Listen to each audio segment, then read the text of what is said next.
हमरा सिया जी के राम जी पाहुन माँ आहाँ रही जइयो यो मिथिले में। हमरा सिया जी के राम जी पाहुन माँ आहाँ रही जइयो यो मिथिले में। तप ठानल जनक रिखी भारी, तप ठानल जनक रिखी भारी। तैं पालन धनुष त्रिपुरारी, तैं पालन धनुष त्रिपुरारी।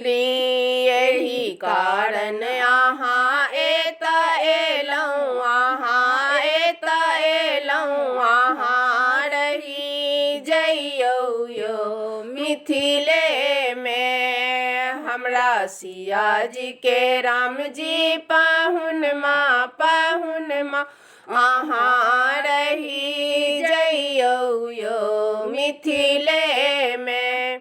सूर्यवंशी छी से हम जनै छी, सूर्यवंशी छी से हम जनै छी। अहाँके माय छथि तीनटा सुनै छी, अहाँके माय छथि तीनटा सुनै छी। तकर कारण हम अहाँ सँ पूछै छी, किया ने बजै छी यो मिथिले में। हमरा कारण हम अहाँ सँ पूछै छी, किया ने बजै छी यो मिथिले में। हमरा सिया जी के राम जी पाहुन माँ आहाँ रही जइयो यो मिथिले में।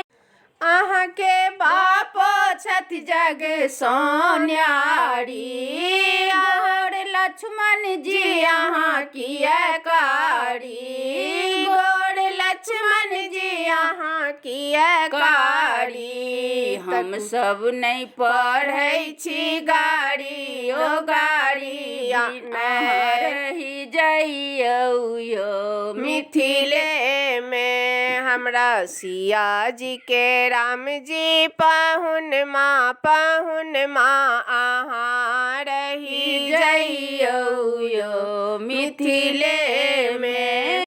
अहाँ के सासु धेने छथि के बारी, अहाँ के सासु धेने छथि के बारी। ओत मुरली समान अनुरागी, ओत मुरली समान अनुरागी। विशेष बातें की कहू अहाँ के विनय सुनि लियो यो मिथिले में। विशेष बातें की कहू अहाँ के विनय सुनि लियो यो मिथिले में। हमरा सिया जी के राम जी पाहुन माँ आहाँ रही जइयो यो मिथिले में।